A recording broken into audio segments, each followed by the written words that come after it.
Bonjour et bienvenue sur le podcast Explore Japon, le podcast qui explore le Japon sous toutes ses coutures. Des conseils voyages, de la culture ou bien de la vie de tous les jours en passant par l'apprentissage du japonais, partons ensemble 2 fois par semaine pour ce magnifique pays qu'est le Japon. Bonjour à tous, et pour ce nouvel épisode, on va partir en balade près de Fushimi Inari et plus précisément dans le quartier de Shushojima. Car oui, Fushimi Inari c'est un must à faire si vous allez à Kyoto.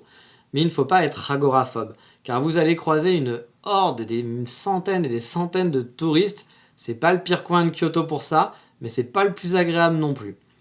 Au passage, un petit conseil, si vous allez à Fushimi Inari, c'est un classique, passez le premier palier. La plupart des touristes ne continuent pas l'exploration après le premier palier. Je vous conseille fortement donc de continuer. Vous pourrez largement plus profiter et être moins à la queue leu-leu. Parce qu'au début, ça peut vraiment parfois ressembler à la queue leu-leu les uns derrière les autres et c'est vraiment pas agréable. Tout le monde veut faire des selfies, tout le monde s'arrête. C'est un peu comme la forêt de bambou à Arashiyama, ça fait pas envie.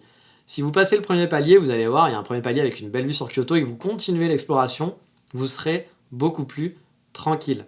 Et deuxième conseil pratique, sachez que la nuit, le temple reste ouvert. Vous pouvez donc visiter le temple et il y aura beaucoup moins de monde. Bien sûr, c'est pas la même ambiance et là, il ne faut pas avoir peur de croiser des grosses araignées à droite à gauche, mais juste devant vos yeux, qui vont peut-être tomber de temps en temps, mais ça restera vraiment sympa à faire de nuit. Vous pouvez même le faire de jour et de nuit, c'est vraiment 2 ambiances différentes. Mais allez, oust Fushimi Inari et sa horde de touristes, on va partir dans un coin un petit peu plus calme. Alors vous trouverez quelques touristes quand même, bien sûr, mais je vous assure que ça sera beaucoup plus calme. Et ce n'est pas bien loin en fait, car c'est la station suivante sur la Keihan, la ligne Keihan, c'est donc Shushojima. Enfin, en train rapide, sinon vous avez plein de petites stations avant. À vrai dire, vous pouvez même vous arrêter à d'autres stations pour faire votre petite balade, parce que c'est finalement assez proche. Pour situer un peu, c'est dans le sud de Kyoto, à 10 minutes de train, en le prenant à Shishijo, à peu près, donc sur la Keihan. Vous pouvez aussi prendre une ligne JR, mais il va falloir marcher un petit peu pour rejoindre le quartier ensuite. Bon après, quand je vous dis que c'est près de Fushimi Inari, j'abuse un petit peu. Si par exemple vous voulez à pied de la gare jusque là-bas, il faut compter quand même 1 heure. Mais bon, vous pourriez coupler très bien une visite de Fushimi Inari, avec soit en allant à pied ou en reprenant le train, parce que du coup vous y serez en quelques minutes comme ça. Alors au final, qu'est-ce qu'il y a à voir là-bas, dans ce coin-là ? Alors là aussi, ne vous attendez pas à du spectaculaire. Je vous propose encore une fois une balade qui est sympathique dans un quartier de brasseurs, mais c'est pas spectaculaire, c'est une balade juste sympathique. Vous allez pouvoir voir de vieilles maisons, des brasseries et un petit canal qui est vraiment tout mignon, qu'on peut suivre tranquillement et en profiter pleinement. Comme souvent, il y a une grande rue couverte commerçante, où vous pourrez flâner. Moi j'aime beaucoup cette rue, car au bout de la rue commerçante, il y a le passage à niveau où on peut voir les trains passer. J'aime bien ce genre d'ambiance au Japon, et ça peut faire des photos vraiment sympathiques et jolies. Donc le but c'est de se balader un petit peu dans ce petit quartier, dans cette petite rue commerçante, et ensuite je vous conseille de suivre la petite rivière qui est un peu plus au sud. Vous aurez de superbes vues sur des maisons de brasseurs, des vieilles maisons en bois typiques de l'architecture japonaise. Là aussi vous allez pouvoir vous faire plaisir avec des photos. La petite balade le long de la rivière ne dure pas très longtemps, mais elle est franchement charmante. Si vous allez jusqu'au bout, vous pourrez avoir une grosse écluse et le train traversant par-dessus la rivière sur un pont, c'est assez joli à voir. Vous croiserez aussi quelques sportifs qui font leur jogging dans le coin, parce qu'il y a une piscine et des terrains de tennis qui sont tout autour, donc c'est un coin pour les sportifs. C'est un bel endroit pour flâner tranquillement et vraiment profiter de l'ambiance. Donc dans le centre, comme je le disais, il y a pas mal de brasseurs. Vous pouvez même faire des visites. Mais je pourrais rien vous dire à ce sujet car j'ai personnellement fait aucune visite des brasseries. Peut-être qu'un jour je le ferai, mais pour l'instant, je n'ai pas eu l'occasion, j'ai pas eu l'envie ni l'occasion. Mais elles ont l'air assez prisées car à chaque fois que je passe dans le coin, je vois souvent énormément de gens rentrer dans la distillerie. J'aime beaucoup l'ambiance un peu vieilleuse du quartier, on y va vraiment pour se balader et profiter tout simplement. Une fois la petite balade dans les rues, d'avoir pris ses photos, d'avoir profité un petit peu, le clou du spectacle, si vous avez le temps, si vous avez fait Fushimi Inari et que vous êtes allé là-bas ensuite, c'est d'aller faire un tour au château de Fushimi. Car oui, il y a un château dans les hauteurs de Fushimi qui en jette, mais alors vraiment grave, c'est magnifique. Mais le truc qu'il faut savoir, c'est que c'est un faux château, c'est pas un vrai. Bah oui. À la base, c'était un parc d'attractions qui avait construit un faux château, il me semble, en se basant sur un vieux château existant. Mais là maintenant, c'est du toc. Et le parc d'attractions, un jour, a fermé parce qu'il marchait pas, et le château du coup devait être démoli. mais les gens du quartier ont fait pression pour le garder, car c'est vrai qu'il en jette et qu'il est vraiment très beau. Et ça a marché, le château est toujours là. Le parc d'attractions n'existe pas, mais le château est toujours sur les hauteurs de Fushimi, domine Fushimi, et c'est sublime. Alors bien sûr, vu que c'est du fake, on peut pas le visiter de l'intérieur.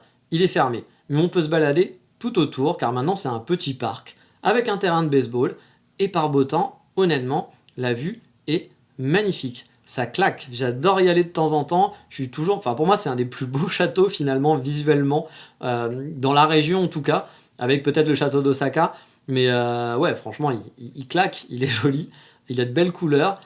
Si on sait pas que c'est un faux et qu'on n'est pas un pro des châteaux japonais, on peut se faire avoir facilement, il est vraiment super chouette. En plus, il n'y a pas de touristes ou très peu. Moi en tout cas, ça fait quelques temps que je suis pas allé, ça doit faire au moins 6 ou 8 mois. À l'époque, c'était pas très connu. Donc du coup, si vous y allez, il y a peu de chances qu'il y ait du monde. Peut-être que maintenant, à force, c'est dans les guides. Mais pour l'instant, j'ai l'impression que même les Kyotoïtes ne connaissent pas. Quand je parle du château de Fushimi, personne ne connaît. J'ai déjà montré à des amis baristas, etc. À chaque fois, ils savent pas en fait que ça existe. Parce que je pense que c'est pas du tout un spot connu et touristique. Puis bon, il est un peu éloigné du centre quand même, mine de rien. Mais franchement, c'est un endroit à voir. Et je pense que ça peut se coupler très facilement avec une demi-journée que vous passerez à Fushimi Inari. Et après, vous allez ensuite voir le château. Et du coup, comme d'habitude, si vous passez une petite journée sur Fushimi Inari et que vous allez voir après ce quartier, que vous allez voir le château, je peux vous conseiller non pas un, non pas deux, mais 3 très bons cafés. Vous savez, c'est ma spécialité, j'adore les cafés. Et donc on va commencer tout d'abord en takeaway. Il y a l'excellent Kurasu, qui est présent à côté de la gare de Kyoto, l'original, mais ils ont aussi une belle boutique proche de la gare Keihan de Fushimi. Le café est de Fushimi Inari. Le café est excellent, vous ne serez pas déçus. Mais si vous voulez vous poser, voilà, avoir le temps, faire un petit break, il y a un tout nouveau café qui a ouvert en octobre qui s'appelle About Us, et le design du café est vraiment super chouette. Vous pouvez aller à l'étage où il y a plusieurs places assises, ou bien même vous poser en terrasse par beau temps. Il est vraiment à 1 minute à pied à peine de Kurasu, un petit peu planqué dans une petite ruelle, mais comme d'hab, je vous ai mis les liens de Google Maps sur Export Japon, et du coup, facile à trouver. Et le troisième, il est super connu, c'est le plus ancien, il s'appelle Vermilion, il est là depuis très très longtemps, il est bien implanté, par contre vous risquez d'avoir du monde, car ça fait comme je vous le dis un bail qu'il est dans les guides touristiques, donc celui-là, à mon avis, ça sera plus compliqué pour être tranquille et prendre son café sans la horde de touristes.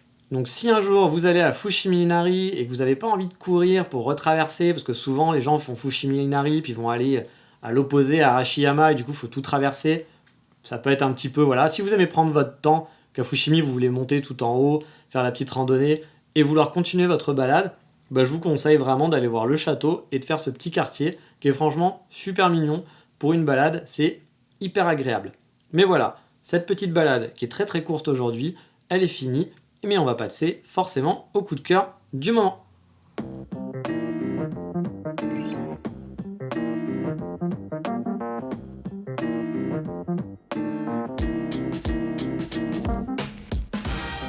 Et une fois n'est pas coutume, le coup de cœur du moment, ça sera pour une page Facebook / compte Instagram qui s'appelle Le Japon en famille. Comme vous l'aurez compris, c'est une petite famille qui vient régulièrement en vacances au Japon et qui fait des vidéos et des articles, conseils, tips, etc. pour aider à préparer son voyage. C'est bien fait et très intéressant. Je vous conseille de suivre la page Facebook si vous préparez votre voyage. Vous avez plein de bons conseils. Et si vous n'aimez pas Facebook, ils ont aussi un site directement qui est japonenfamille.com que vous pouvez suivre directement et ils ont une page Instagram, etc. Enfin, comme tout le monde maintenant. Et vous pouvez suivre leur quotidien dessus. On peut retrouver des vlogs de voyage ou bien encore des articles pratiques. J'en avais vu un par exemple sur comment acheter des billets pour le musée Ghibli, parce que c'est vrai que c'est toujours compliqué d'acheter des billets pour le musée Ghibli. Voilà. Ou bien pour choisir sa compagnie aérienne, par exemple si vous préparez un voyage au Japon. Leur site pourra sûrement vous aider beaucoup si vous préparez votre voyage.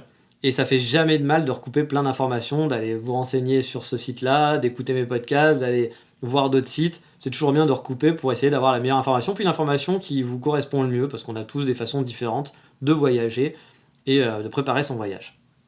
Comme d'habitude, il n'y aura pas d'inquiétude, tous les liens sont sur la page de l'émission, blablabla, vous avez l'habitude. Et ça fait longtemps, mais je vous remercie par avance pour partager le podcast et le faire connaître autour de vous. Les chiffres continuent vraiment de monter, vous êtes de plus en plus nombreux et ça fait vraiment plaisir. Vraiment, ça fait vraiment chaud au cœur de voir que les gens écoutent de plus en plus ce podcast. J'espère que vous l'appréciez. et que les différents conseils peuvent vous aider. Il y a déjà des gens qui m'ont envoyé des messages pour me remercier parce qu'ils sont allés visiter des coins comme Onomichi et qu'ils ont adoré, ou des conseils sur Fukuoka par exemple. Et donc ça me fait plaisir si je peux vous aider vraiment. Le podcast est fait pour ça et pour raconter le Japon, pour faire suivre en direct aussi mes aventures sur place. Donc n'hésitez pas à rejoindre la page Facebook Explore Japon ou bien le Twitter qui s'appelle Dandy Kitsune. Ou si vous voulez voir des photos du Japon sur mon Instagram, c'est NGEENJ. C'est là où je suis le plus actif honnêtement, Instagram. Je poste 2 photos par jour et plusieurs stories de ce qui se passe, de ma vie au Japon. Donc n'hésitez pas à rejoindre mon compte Instagram, ça sera avec plaisir. Mais en attendant, dans le prochain épisode, je vous dirai comment j'ai préparé mon premier voyage au Japon. Les choses basiques à savoir, des conseils pour trouver des bons spots par vous-même avant de partir. Mais ça sera pour la prochaine fois. Je vous dis donc à bientôt, mata, ciao, bye bye.